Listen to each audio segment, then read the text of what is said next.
Christian, vous nous appelez de Mâcon et vous aussi, vous avez participé à la manifestation. Merci infiniment à tous de nous appeler au 01 80 20 39 21. Vous avez participé à la manifestation. Racontez-nous. Oui, bonjour. Bonjour. Oui, effectivement, moi j'ai participé à la manifestation. Alors je voudrais un petit peu relativiser un petit peu les propos que je viens d'entendre.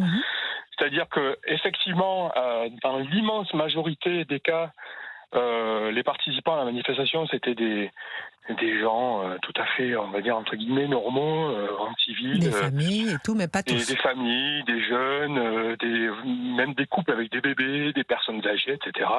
C'était l'immense majorité, mais dans cette immense majorité, il y avait des groupes de jeunes gens avec des coupes de cheveux caractéristiques, c'est-à-dire les côtés rasés, un peu plus longs sur le dessus, souvent habillés en noir. Alors Quelques-uns étaient même... Christian, restez avec nous, on va marquer une pause parce que c'est l'heure du JT pour nous expliquer effectivement vous. On va écouter tous les auditeurs d'Europe 1 qui nous appellent pour nous dire quelles manifestations ils ont vécues et on va continuer avec vous pour savoir quelle manifestation, quelle marche vous avez vécue. On a Nicolas Faure qui est dans le studio d'Europe 1, éditorialiste politique, qui était lui aussi à la marche et on aura dans un instant Yona du collectif Némésis qui va nous parler des menaces qui pèsent sur elle. 01 80 20 39 21. L'appel est non surtaxé pour réagir ou témoigner comme Karine ou Christian. Merci de nous appeler. C'est jusqu'à 13h. Christine Kelly et vous, on revient dans un instant. Restez avec nous. Il est 11h56. 11h30, 13h. Christine Kelly et vous. Il est 12h03 sur Europe 1. Si vous nous rejoignez à l'instant, nous sommes en train de parler de la réécriture du récit autour de ce qui s'est passé lors de la marche pour Quentin de Ranc à Lyon ce week-end. Dans un instant, nous allons recevoir Alix Cordier pour une exclusivité. Elle nous donnera des informations sur une révélation dans un instant à 12h30. Nous aurons également la ministre de l'Agriculture dans un instant sur Europe 1. Nous aurons aussi des agriculteurs en détresse dans un instant sur Europe 1 pour lancer un appel au sursaut. Oui, on n'a pas oublié les agriculteurs. Et puis nous aurons aussi Frédéric Buscagna, analyste stratégique et entrepreneur, pour parler d'un point dont personne ne parle, les pas de l'Europe vers la guerre. Pour l'instant, nous sommes en ligne avec Christian qui nous appelle de Mâcon. Nous sommes avec Nicolas Faure, avec Yona du collectif Némésis et bien sûr notre star, Gabriel Cluzel, notre star pour toujours, notre star de l'info, notre star. Oui, c'est toujours la jour de fête avec vous, avec Gabriel Cluzel. Une phrase, une punchline. C'est comme ça qu'on l'a décrit. Et nous allons continuer à analyser. On prend ça avec le sourire tout autant, parce que c'est un sujet, mais c'est un sujet quand même très très grave, cette réécriture de l'histoire par rapport à ce qui s'est passé. Alors vous, Christian, vous étiez en train de nous expliquer que vous avez vu effectivement de nombreuses personnes, familles qui parlaient, qui marchaient tranquillement, mais aussi des profils un peu particuliers. Oui, tout à fait, Christine. Donc, ce que je vous disais, c'est qu'il y avait des petits groupes composés de 5 à 10 personnes, assez homogènes dans leur tenue vestimentaire, dans leur attitude, et qui étaient, par exemple, à l'occasion, quand on faisait des clappings, on scandait justice pour Quentin, et puis après on tapait des mains, et il y en a qui, à l'occasion de cette frappe dans les mains, au lieu de ouvrir les deux bras en signe de, je sais pas, de paix ou d'un signe positif, il faisait un salut nazi au passage, quoi. Voilà. Alors c'était pas la majorité, mais ça a existé. Donc c'était pas la majorité, mais ça a existé. Personne ne nie rien. On donne la parole à tout le monde. Voilà, c'était une toute petite minorité même, mais ces gens étaient présents et étaient présents pas de manière anecdotique. Il y en avait un certain nombre, mais ça restait une petite minorité. Gabriel Cluzel, j'aimerais avoir votre regard sur ce qu'il dit. Merci beaucoup, Christian, de nous avoir appelé de Mâcon pour pouvoir un peu donner votre regard, parce que vous aussi, vous avez participé à la manifestation. Nicolas Faure aussi, qui est dans le studio d'Europe 1. Gabriel Cluzel, lorsque vous entendez effectivement Christian appelé de Mâcon et dire qu'il a vu aussi des profils particuliers, qu'ils étaient là, qu'est-ce que ça dit en fait de cette manifestation? Est-ce que ces profils particuliers, c'est eux? l'extrême droite, la réelle extrême droite, c'est eux dont il faut avoir peur, c'est eux qu'on dit toujours, voilà, l'extrême droite qui menace la France, etc. Est-ce que ce sont eux? Qui sont ces profils? Non, mais moi j'entends bien, parce que ce monsieur était là et il a vu ce qu'il a vu, et donc il faut en tenir compte. Simplement... Il a bien dit que c'était pas la majorité. Hein, mais ce que je veux noter, c'est que déjà, une manifestation, on n'envoie pas de carton d'invitation, si vous voulez. Ah oui. Donc c'est le principe. Donc quand vous avez répété toute la semaine que ça allait être un rassemblement de néo-nazis, le problème c'est qu'on ne peut pas exclure qu'un certain nombre de zinzins se soient dit, tiens, je vais aller voir ce qui se passe sur place. Bon, moi j'aimerais qu'on ait le même scrupule à scruter les manifs de la gauche, à regarder un par un les manifestants avec autant de minutie. Malheureusement, ce n'est jamais fait. Une manif, ça se juge quand même sur son aspect collectif. Pardon, personne n'a été tabassé. Il faut le répéter, le marteler, parce qu'il y a un narratif qui est en train de s'inverser. Alors justement, on a Géraldine qui nous a... Personne n'a été tabassé. Les provocations sont passées. Personne n'a réagi. On ça a été dit tout à l'heure par mon voisin. On a dit que c'est la star, ça y est, on l'arrête plus. Mais non, voilà, non, mais elle est en colère. Non, mais écoutez, mais justement, Gabrielle, je vais donner la du coup des manifs de Naël, un peu. On disait oui, c'est parce qu'ils sont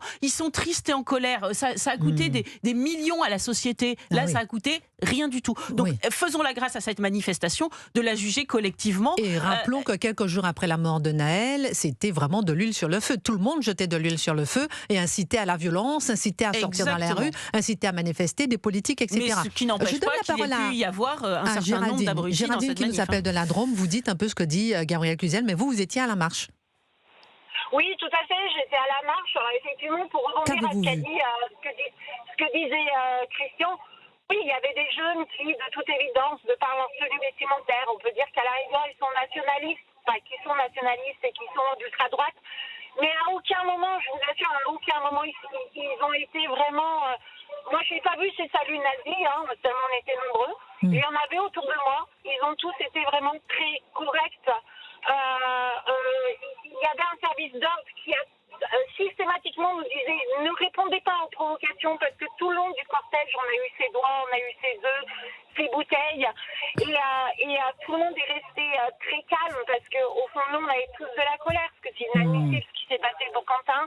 Il y avait beaucoup de jeunes enfants, de personnes âgées, et c'était très calme. Et on oublie aussi de dire que lorsqu'on était dans la rue où a été tué Quentin, qu'on s'est tous mis un genou à terre, qu'on a tous eu un moment de recueillement, qu'on a chanté des chants religieux. À quel moment c'est annoncé ça? Non, on écoute. Hier soir, j'ai zappé pour écouter... j'écoute beaucoup CNews, mais là j'ai dit je vais écouter un petit peu BFM, voir ce qui se dit. Et là on nous a dit, on a entendu sur BFM que tous ceux qui étaient à la manifestation étaient des pourris et des fachos. Ben non monsieur, je suis pas une pourrie, je suis pas une facho. J'étais là pour rendre hommage à un enfant un gamin, un jeune de 23 ans qui a été rué de coups et qui a été tué pour ses idées. Mais à quel moment? On est en 2026. Et vraiment, cette marche était calme. Est-ce que, puisque la gauche nous critique, est-ce que vous pouvez en dire autant du côté de la gauche? Non, vous ne pouvez pas en dire autant. Vous, systématiquement, même la police était marcher calmement à côté de nous. Et c'était vraiment émouvant, parce qu'on a chanté la Marseillaise et c'était une belle marche. C'était une belle marche, les amis, on fait vraiment quelque chose de très beau. C'était une belle marche, la Marseillaise, voilà aussi le regard, voilà. Tous ceux qui participent à la marche, n'hésitez pas à appeler au standard d'Europe 1, on vous donne à tous la parole. 01 80 20 39 21. Nicolas Faure, réagissez, vous étiez aussi à la marche. Ensuite, Yona, j'ai envie d'avoir votre regard. Vous êtes du collectif Némésis, de regard aussi sur la marche. Nicolas Faure. Alors, très rapidement... Éditorialiste politique. Cette marche a été donc digne, calme. Je n'ai vu que de la normalité, que des gens, comme on a pu le dire, qui étaient calmes et dignes face aux provocations. Comment vous jugez ce traitement médiatique, du coup? Le traitement médiatique, il est ignoble, et je vois le narratif de la gauche qui se sent en très mauvaise position, parce qu'électoralement, il ne faut pas oublier que les premiers sondages sont parvenus après l'affaire Quentin, où on voit la réaction de la gauche et qui sent que le fameux front républicain, le cordon sanitaire, il est désormais en passe d'être érigé autour de la France insoumise. Et parce qu'ils savent que politiquement, ils sont en perdition, parce qu'ils auront un socle électoral fanatisé qui restera, mais par contre, les centristes auront du mal à voter pour eux, vu qu'ils ont cette problématique électorale qui leur arrive dans la figure, ils sont en train de tout tenter de manière désespérée et ignoble pour diaboliser le camp d'en face et reprendre un peu le pied. Et c'est pour ça qu'on a ces outrances de la gauche qui sont insupportables et indéfendables. Analyse de Nicolas Faure, éditorialiste politique pour sa première radio avec Christine Kelly, vous sur Europe 1. Yona, vous êtes membre du collectif Némésis. Votre regard rapide sur la manifestation, Moi, j'ai malheureusement pas pu y participer, oui. mais encore les vidéos des filles du collectif Némésis qui sont porte-parole avec moi, ça s'est globalement très bien passé, mais elles insistent sur le fait qu'en effet, elles ont reçu des œufs, des cailloux, tout ça, ça n'a pas été filmé, ça n'a pas été médiatisé. Pendant la minute de silence, il y a quelqu'un à sa fenêtre qui a chanté Bella Ciao, qui a mis la musique Bella Ciao pendant une minute de silence, donc en hommage à Quentin. Et je reviens sur ce que disait Gabriel Cluzet. Qu'est-ce que vous entendez par la Bella Ciao? Pourquoi ça vous choque? Vous êtes un chant communiste d'extrême gauche, comme le disait Mathilda hier, elle en a parlé à la télé justement. C'est vrai que c'est un manque de respect énorme à ce moment-là. Et donc, comme je disais, cette marche aussi, elle se voulait intergénérationnelle. C'était super bien. Alors, Yona, on va marquer une pause. On revient avec vous, puisque vous subissez personnellement des menaces et vous allez nous expliquer, nous raconter de quoi ces menaces sont-elles le nom. Oui, il y a beaucoup de sujets dont j'aimerais parler, le temps passe trop vite parce que j'aimerais parler de ce manque d'empathie. Pour moi, le manque d'empathie, c'est le premier pas vers la barbarie. Quand a commencé ce manque d'empathie en France? Enfin, j'ai tellement de questions, mais le temps passe trop vite. Bon, Yona, vous êtes membre du collectif Némésis et vous voulez parler des menaces que vous subissez, vous, personnellement, dans le cadre du collectif Némésis. Dites-nous tout. C'est même pire que personnellement, c'est-à-dire que c'est mon papa qui s'est fait appeler la semaine dernière, donc moins d'une semaine après le décès de Quentin. On rappelle donc un militant qui a été assassiné pour ses idées. Quelqu'un a la bonne idée d'appeler mon papa pour lui dire bonjour, je ne sais pas s'il lui a dit bonjour, mais en tout cas, il lui a dit vous habitez bien à telle adresse, en sortant mon adresse exacte, avec certaines précisions d'ailleurs qui font que c'est vraiment terrifiant, et en lui disant vous avez bien une fille qui s'appelle Yona, donc en parlant de moi pour justifier donc, que la menace c'est vraiment... par rapport à mon engagement militant, c'est vraiment personnel. Et il lui dit qu'il viendra nous rendre visite. Donc évidemment, je suis allée déposer plainte pour menace de mort, parce que venir me rendre visite à mon domicile et en sortant mon adresse de nulle part, ça reste une menace assez grave.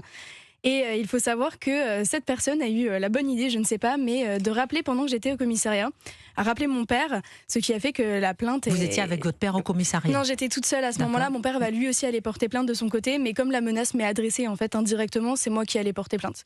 Et comme il a rappelé mon papa du coup pendant que moi j'étais avec le policier, la plainte a été mise en flagrant délit directement parce que il a récidivé en fait et c'était en flagrant délit. Donc, ce qui arrange un peu la police. J'espère que cette personne va être retrouvée si ce n'est pas déjà le cas. Pour l'instant, j'ai pas de nouvelles. Et moi, je trouve ça particulièrement grave, vraiment, que je le redis, une semaine après l'assassinat d'un militant pour ses idées, parce qu'il est venu nous défendre, justement, nous, militantes du collectif Némésis, suite à une action qu'on a réalisée, venir me menacer, alors que déjà, le contexte actuel, on reçoit énormément de menaces et est très grave. Yona, du collectif Némésis, en direct du studio d'Europe 1, menacée de mort. En revanche, j'en ai parlé dans le journal du dimanche hier. Je crois que vous avez été au mois de janvier placé en garde à vue et votre téléphone mis sous scellé pendant 3 jours. Dites-moi si je me trompe ou pas, puisque vous aviez posé une question sur X. En fait, j'avais fait un micro-trottoir à Lons-le-Saunier, une petite ville, pour demander aux gens ce qu'ils pensaient du port du voile, en fait, de la burqa. On était quelques filles en burqa, on leur a demandé qu'est-ce que vous en pensez, est-ce que vous pensez que ça pourrait être la France dans 50 ans, est-ce que ça vous fait peur de voir les femmes déguisées de cette manière, entre guillemets. Et je posais simplement des questions aux gens dans la rue sur ça. J'ai été placée en garde à vue pour ça. Par contre, pour les menaces de mort, pas encore de réponse? Non, pour l'instant, pas de réponse. Après, ça a quand même été pris assez au sérieux. Il faut savoir que j'ai demandé une protection policière. Pour l'instant, j'ai pas de réponse. Comment justifier ces menaces de mort envers vous, Yona? Justifier, je ne sais pas, mais en fait, on revient sur cette chose de diabolisation en fait de notre combat. Faut savoir, voilà, comme vous connaissez, j'imagine, le collectif Némésis, on dénonce toutes les violences faites aux femmes, on ose dénoncer le fait qu'il y a un problème avec l'immigration et que ça impacte en effet la sécurité des femmes. Et à partir du moment où on prononce les termes immigration, on est immédiatement rangé dans la catégorie fasciste, raciste, et c'est comme ça que c'est justifié. Yona, du collectif Némésis, en direct sur Europe 1. A-t-on le droit d'avoir des opinions en France? Oui. on a le droit et ça fait partie de la liberté d'expression. On vous retrouvera dans un instant avec Alice Cordier qui viendra dans un instant nous faire des révélations en direct sur Europe 1. Dans un instant, Alice Cordier, directrice du collectif Némésis. Merci pour ces révélations aussi, Yona, sur ces menaces de mort en ce qui vous concerne. Gabriel Cluzel et ensuite notre invité. Non, moi je voudrais souligner l'immense courage de Némésis. Honnêtement, hein. Je veux dire, dans un monde où on parle des féministes, voilà, ils en ont plein toujours dans leurs déclarations du féminisme, mais ces jeunes filles-là, extrêmement courageuses, on les voit jamais. J'ai vu le témoignage des jeunes filles floutées, hein, pour dire la peur qui règne dans ce pays, qui avaient à l'origine de ce qui s'est passé à Sciences Po là, et simplement elles avaient sorti une pancarte, c'est tout, hein, islamo-gauchiste hors de notre pays. Et elle disait, ça m'a touchée, vous pouvez pas savoir, elle disait je me sens coupable parce qu'on a organisé ça. Je me dis mais pétard, il y a personne à gauche qui se sent coupable, personne. Il n'y en a pas un qui a dit vraiment on se sent coupable, personne. En revanche, elles, les pauvres qui n'y sont pour rien, elles se sentent coupables, mais j'ai envie de leur dire mais c'est merveilleux ce que vous faites, bravo, vous êtes courageuses. Merci beaucoup Gabriel Cluzel en direct sur Europe 1. Nous accueillons dans le studio, on reviendra dans un instant avec Alice Cordier puisque le sujet est vraiment grave aujourd'hui de tout ce qui se passe autour de la mort de Quentin, mais je voulais absolument qu'on puisse ouvrir une parenthèse sur un sujet dont personne ne parle puisqu'il n'est pas question d'éluder le reste de l'actualité. Frédéric Buscagnana, vous êtes analyste stratégique et entrepreneur, vous êtes dans le studio d'Europe 1 sur un sujet. Va-t-on vers la guerre ? Est-ce que l'Union européenne est amenée petit à petit vers la guerre et en quoi peut-on le dire ? Et c'est important dans les jours qui viennent, dans les mois qui viennent, en route vers la présidentielle, c'est important d'avoir cette analyse. Dites-nous pourquoi. Alors d'abord, merci de me recevoir. Hein. J'ai tenu à m'exprimer sur ce sujet-là parce que dans mon métier, on fait beaucoup de conduite du changement et on s'intéresse aux techniques, notamment issues de la cybernétique. Vous savez, la cybernétique, c'est la science qui actionne donc tous les leviers du contrôle et notamment de la communication, et notamment en hybridant le travail de l'homme, le travail de la machine. Alors pourquoi je vous parle de ça ? C'est pas du tout pour sortir les grands mots, mais parce que nous avons affaire à des ingénieurs sociaux qui sont des cybernéticiens au sommet de l'Europe. Alors pour comprendre ce que c'est la cybernétique et vous poser en termes simple, que tout le monde va comprendre ce que c'est. Vous l'expérimentez le matin dans la douche, quand vous mettez l'eau un peu trop chaude, vous brûlez, et puis vous faites un réglage, vous revenez en arrière, et vous mettez froid, et puis petit à petit, à force voyez, de tester l'un et l'autre, vous arrivez à trouver un équilibre. Et bien, figurez-vous que la cybernétique et le travail des ingénieurs sociaux, c'est un petit peu ce thermostat qu'on met, j'ai un thermostat géant qu'on met sur le peuple, d'accord ? Et de temps en temps, on annonce, on va dans le chaud, de temps en temps, on va dans le froid, puis petit à petit, on équilibre. Et là, vous avez très précisément cette expérimentation qui est en train d'être faite au travers des effets d'annonce, donc des dispositifs de communication, et notamment Ursula von der Leyen qui nous dit « il faut maintenant rentrer dans la logique accélérationniste, il faut que bientôt nous nous préparions à faire entrer l'Ukraine dans l'Europe ». Et elle nous dit nous avons jusqu'à 2027. Alors déjà, on peut s'interroger sur cette date. Frédéric Buscagnana, analyste stratégique en direct sur Europe 1. Pourquoi s'interroger sur cette date ? Alors justement parce que, d'abord, il y a quelque chose qui cloche. On n'est pas dans les dispositifs tels qu'ils ont été élaborés par Copenhague, etc., pour faire entrer un nouveau pays dans l'Europe. Là, on est dans une logique qui consiste à faire un embarquement low cost de l'Ukraine avec une procédure accélérée. Et d'ailleurs, ils ont, pour cette raison-là, complètement changé les techniques d'admission d'un nouveau pays dans l'Europe. Et donc ça crée une sorte de premier effet cliquet qui sature en quelque sorte l'espace médiatique et notre capacité psychique à absorber ces informations, parce que, pour une raison simple, les politiques n'ont pas le temps d'organiser une riposte à ce type d'annonce. C'est très dur de se structurer. Nous sommes pris, là on le voit bien, c'est tout à fait, la mise en abîme est parfaite dans le cadre de cette émission. On est pris sur les fronts intérieurs, d'accord ? Pendant ce temps-là, à l'extérieur, justement, il se trame cette évolution. Et que je voulais que vous en parliez aujourd'hui, parce qu'on est pris, comme vous le dites, pour reprendre vos mots, sur les fronts intérieurs, mais gardons bien à l'esprit ce qui se passe aussi autour de nous. Exactement. Et on est précisément en train d'importer justement un front intérieur qui est justement celui de l'Ukraine. Alors, il y a un deuxième effet cliquet, c'est le moment. Je dis ça d'autant plus qu'on est à 2 jours du 4e anniversaire de la guerre en Ukraine. Exactement. Du début de la guerre. Donc là, on est sur un autre effet cliquet qui s'enchaîne dans cette technique de communication et de préparation des esprits, qui est que les gens vont commencer à entendre parler du fameux article 42, alinéa 7 de la Constitution européenne, qui est la clause de défense mutuelle. Donc les gens vont commencer à se dire, mais attendez, si l'Ukraine rentre dans l'Europe, on va devoir être co-belligérant, etc. Et je passe directement au 3e cliquet, puisque là, on est face à quelque chose d'une énormité scandaleuse, à la limite de la forfaiture. Enfin, moi, j'ai même tendance à dire c'est un viol démocratique par excellence. C'est le moment où von der Leyen nous dit mais vous savez, nous n'avons pas besoin de modifier les traités pour ça. C'est ça. Et il faut que les gens mesurent l'énormité de cette phrase. C'est-à-dire donc pas besoin de modifier les traités pour ça, c'est-à-dire ça quoi ? C'est-à-dire pour l'entrée de l'Ukraine, et notamment... Pour l'entrée de l'Ukraine dans l'Union européenne. Exactement, et pour notre futur statut de co-belligérant. Donc là, vraiment, on est sur quelque chose de vertigineux quand on mesure vraiment le viol démocratique dont il s'agit. Pourquoi ? Parce que, normalement, l'entrée d'un pays comme l'Ukraine, comme n'importe quel autre pays, impliquerait donc la majorité absolue, d'accord, l'unanimité. Voilà.